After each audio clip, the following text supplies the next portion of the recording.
आज का टॉपिक है सिफिलिस, सेक्सुअली ट्रांसमिटेड डिजीज़ है ये।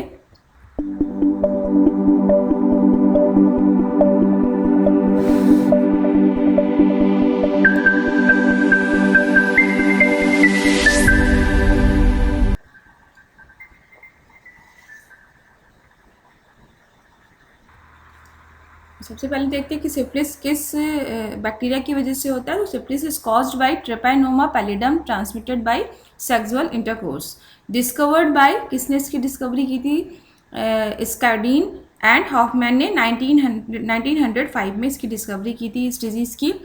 It affects both man and women, दोनों मैन एंड वुमेन दोनों को अफेक्ट करता है। और ये मेनली जो एज ग्रुप है 20 to 40 के बीच में जो एज ग्रुप के पर्सनस होते हैं, मैन एंड वुमेन, उनको ये अफेक्ट करता है। Syphilis is diagnose by the help of serologic test. इसके लिए जो टेस्ट किया जाता है उसको कहते हैं हम सीरोलॉजिक टेस्ट, उससे ये डायग्नोज किया जाता है।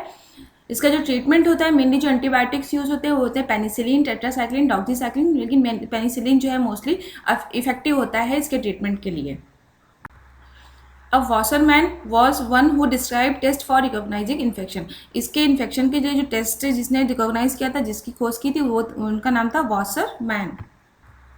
अब हम बात करते हैं मोड ऑफ ट्रांसमिशन की। मीन्स ये डिजीज कैसे फैलती है किस one person to another person, ये कैसे इसका ट्रांसमिशन होता है डिजीज का। तो पहला है सेक्सुअल इंटरकोर्स की वजह से हो सकता है, ब्लड ट्रांसफ्यूजन की वजह से होता है, एक पर्सन से दूसरे पर्सन। अगर एक पर्सन इन्फेक्टेड है इस डिजीज से और उसका ब्लड दूसरे में ट्रांसफ्यूज कर दिया जाए हेल्दी पर्सन में, तो वो भी इन्फेक्टेड हो जाएगा। नेक्स्ट है कंटेमिनेटेड नीडल से भी हो सकता है। अगर एक नीडल्स किसी पे यूज़ की गई है जो ऑलरेडी कंटेमिनेटेड है इस डिजीज से, और उसको दूसरे पर्सन में अगर इंजेक्ट किया गया तो वो भी क्या होगा, उसको भी कंटेमिनेशन हो जाएगा किससे, सिफिलिस से। नेक्स्ट है हमारा vertical transmission and in hospital handling of infected lesion. में हॉस्पिटल्स में जो पर्सनस ऐसे लोगों से डील कर रहे हैं, ऐसे पेशेंट से डील करते हैं या ऐसे पर्सन को हैंडल करते हैं, तो उनके जो इन्फेक्टेड लेशन होते हैं उसको टच करेंगे तो वो अगर दूसरे उनको भी हो सकता है, और अगर वो दूसरे को टच करते हैं तो भी हो सकता है। और एक जो हमारे वर्टिकल ट्रांसमिशन, तो वर्टिकल ट्रांसमिशन का मतलब है कि जैसे मदर टू बेबी हो गया, ड्यूरिंग द बर्थ हो गया, मदर टू बेबी ट्रांसमिट हो सकती है डिजीज। अगर मदर को डिजीज है तो बेबी में ट्रांसमिट हो सकती है, या फ्रॉम द ब्रेस्ट फीडिंग के टाइम भी ब्रेस्ट मिल्की से भी ट्रांसमिशन हो सकता है। अगर at the time of birth नहीं है सपोज करिए सिफिलिस मदर को, और at the time of breast feeding अगर उसको सिफिलिस है, तो क्या होगा, ब्रेस्ट मिल्क के थ्रू भी उसको ट्रांसमिशन हो सकता है बेबी में। तो इसे बोलते हैं वर्टिकल ट्रांसमिशन। और लास्ट था हमारा हॉस्पिटल हैंडलिंग। अब हम बात करते हैं फॉर्म्स ऑफ सिफिलिस। सिफिलिस कितने टाइप्स की होती है? दो टाइप्स की होती है, acquired syphilis and congenital syphilis. तो एक्वायर्ड सिफिलिस क्या होती है? जो भी सेक्सुअल इंटरकोर्स या निडल्स के थ्रू, ठीक है, या कोई भी ब्लड ट्रांसफ्यूजन के थ्रू अगर ट्रांसमिशन हो रहा है सिफिलिस का, तो किसे हम बोलेंगे एक्वायर्ड सिफिलिस। और कॉन्जेनाइटल सिफिलिस, कॉन्जेनाइटल सिफिलिस जैसे मदर टू बेबी हो रहा है through the at the time of birth या थ्रू दी ब्रेस्ट मिल्क, तो उसे हम बोलेंगे congenital syphilis. Acquired syphilis blood transfusion needles के थ्रू हुआ या सेक्सुअल इंटरकोर्स के टाइम हुआ। और कॉन्जेनाइटल मदर टू बेबी हो रहा है, जिसे अभी हमने वर्टिकल ट्रांसमिशन बताया था, कॉन्जेनाइटल सिफिलिस हो सकता है। नेक्स्ट बात करते हैं स्टेजेस सिफिलिस। सिफिलिस के कौन कौन से स्टेजेस होते हैं? तो 4 स्टेजेस होती हैं सिफिलिस के, primary stage, secondary stage, latent stage and tertiary stage. अगर इन स्टेजेस में ट्रीटमेंट नहीं हुआ तो क्या होती है, कंडीशन वर्स्ट भी हो सकती है। तो प्राइमरी स्टेज क्या होता है? It is acquired by direct sexual contact with the infectious lesions of another person. ये सेक्सुअल कॉन्टैक्ट की वजह से हो सकता है, जिसमें क्या हो सकता है, जो सिफिलिस के जो इन्फेक्शियस लेशंस हैं उससे क्या होता है, एक पर्सन से दूसरे पर्सन ट्रांसमिट हो सकता है। When bacteria इंटर्स into the body they multiply very rapidly. जब बैक्टीरिया क्या होती है बॉडी में एंटर करती है तो क्या होती है, रैपिडली वो उसका मल्टीप्लिकेशन होता है, 1 से 2 बैक्टीरिया, 2 से 3 ऐसे करके मल्टीप्लाई करते हैं। And leads to small painless ulcer like sore called chancre appears all the sites of initial infections. क्या होता है, जब बैक्टीरिया बॉडी में सपोज बैक्टीरिया का ट्रांसमिशन हो गया एक पर्सन से दूसरे पर्सन, अब वो बैक्टीरिया दूसरे पर्सन में एंटर कर गया, अब वो बैक्टीरिया दूसरे पर्सन की बॉडी में जाता है तो बहुत तेज़ी से मल्टीप्लाई करता है। और क्या करता है, उस मल्टीप्लिकेशन की वजह से क्या होता है, स्मॉल पेनलेस अल्सर टाइप के सोर बन जाते हैं, जिन्हें हम बोलते हैं कॉन्क्रेई। ठीक है, वो सारे साइट्स ऑफ इनिशियल इन्फेक्शन, हर जगह जहाँ जहाँ भी इन्फेक्शन कॉज करेंगे वहाँ पे कॉज हो सकते हैं। कॉन्क्राई जो है यूजली अपीयर होते हैं 2 से 3 वीक में after initial infection. Means suppose करिए आज अगर ट्रांसमिशन हुआ है तो जो कॉन्क्राई जो दिखाई देंगे वो 2 से 3 हफ्ते बाद दिखाई देंगे। Chancre may go unnoticed because the location in the mouth, anus, vagina और थ्रोट। कॉन्क्राई जो है उनको अननोटिस भी किया जा सकता है। क्यों? क्योंकि उनका जो लोकेशन होता है वो क्या माउथ के अंदर हो सकता है, एनएस के अंदर, सो वेजाइना या थ्रोट के अंदर हो सकता है, तो उनको अननोटिस कर सकते हैं, अननोटिस हो सकता है वो, उसको नोटिस ना किया जाए। Chancre usually disappear in 4 to 6 weeks without treatment but the bacteria is still multiplying in the body. Chancre क्या होते हैं 4 से 6 हफ्ते बाद डिसअपियर भी हो जाते हैं अगर सिफिलिस का ट्रीटमेंट ना किया जाए, लेकिन जो बैक्टीरिया होते हैं वो अभी भी बॉडी में प्रेजेंट होते हैं, मल्टीप्लाई करते रहते हैं। तो प्राइमरी स्टेज क्या होता है? प्राइमरी स्टेज सपोज करिए किसी को ट्रांसमिशन हो गया डिजीज का एक पर्सन से दूसरे पर्सन, ठीक है, अब वो बैक्टीरिया दूसरे पर्सन में इंटर कर गया, वहाँ पे क्या होता है मल्टीप्लिकेशन होता है। मल्टीप्लिकेशन से क्या होता है बैक्टीरिया क्या करता है, बहुत सारे अल्सर्स बनाता है।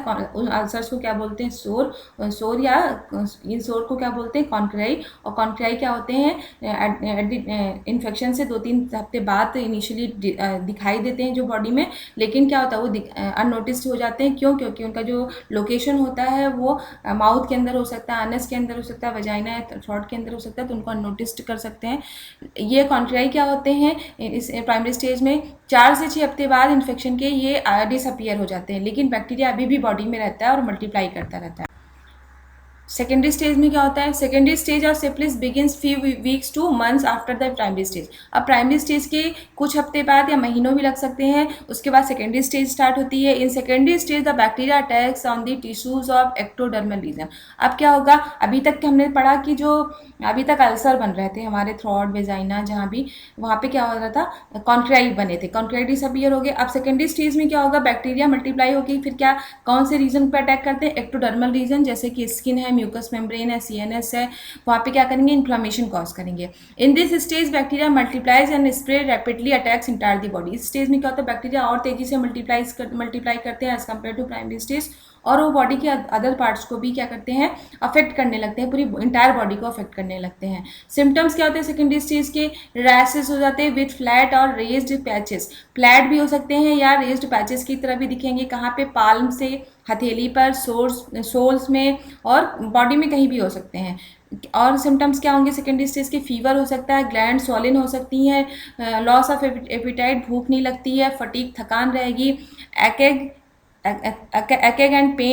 And pain in the bones और जॉइंट्स में क्या होगा पेन होगा, हेयर लॉस भी देखा जा सकता है। नेक्स्ट स्टेज हमारी आती है लैटेंट स्टेज। लैटेंट स्टेज में क्या होता है? This stage is characterised by the lack of symptoms, means the blood test will show the bacteria but no symptoms will be seen for many months और year. अब second latent stage में क्या होता है कि कोई भी सिम्टम आपको बॉडी पे नहीं दिखता है, ये तभी आपको दिख सकता है। इस स्टेज में क्या होगा, ब्लड टेस्ट जब करते हैं तभी जो बैक्टीरिया उसमें ब्लड टेस्ट में आता है, तभी ये क्लियर होता है कि ये सिफिलिस इस समय है। ठीक है, ये क्या होता है काफ़ी सालों तक हो सकता है, कुछ मंथ से काफ़ी सालों तक भी हो सकता है। As the bacteria is present in the body they start to damage the internal organ. अब बैक्टीरिया क्या करते हैं इंटरनल ऑर्गन्स को डैमेज करने लगते हैं, जैसे ब्रेन है, हार्ट है, सेक्सुअल ऑर्गन्स है, उनको डैमेज करने लगते हैं। Damage is not noticed until the next stage. ये जो भी डैमेज हो रहा है ये जब तक नेक्स्ट स्टेज नहीं आती तब तक क्या होता है नोटिस नहीं किया जा सकता है। और लास्ट स्टेज हमारी आती है टर्जरी स्टेज। टर्जरी स्टेज में क्या होता है this stage occurs many years later, means काफ़ी सालों बाद भी स्टेज ये आती है, जैसे 5 से 50 साल भी लग सकते हैं। After the secondary stage disappear, secondary stage की डिसअपियर। सेकेंडरी स्टेज में आपने क्या देखा था अल्सर्स हो गए थे बॉडी पे, कहीं भी हो सकते हैं, तो उस स्टेज के डिसअपियर होने के 5 से 50 साल बाद ये टर्जरी स्टेज आती है। This stage characterise by paralysis हो सकता है, ब्लाइंडनेस हो सकती है, ब्रेन का डिट्रियोशन हो सकता है, लॉस ऑफ कोऑर्डिनेशन हो सकता है, पेन हो सकता है और फाइनली डेथ हो सकती है। इसको 3 पार्ट्स में डिवाइड कर सकते हैं, 3 फॉर्म्स हो सकते हैं इसके, gummatous syphilis, late neurosyphilis and cardiovascular syphilis. तो गुनामेटस सिफिलिस जो है स्पाइनल या सेरेब्रल फॉर्म हो सकती है इसकी। न्यूरोसिफिलिस में मेनली सीएसएफ को डैमेज कर सकता है, मीन्स ब्रेन को डैमेज करते हैं। और कार्डियोवैस्कुलर सिफिलिस नाम से पता चल रहा है हार्ट को कार्डियो, तो ये मेनली क्या करते हैं हार्ट को डैमेज करते हैं। This was all about of the syphilis. If you like my video subscribe my channel and don't forget to press bell icon.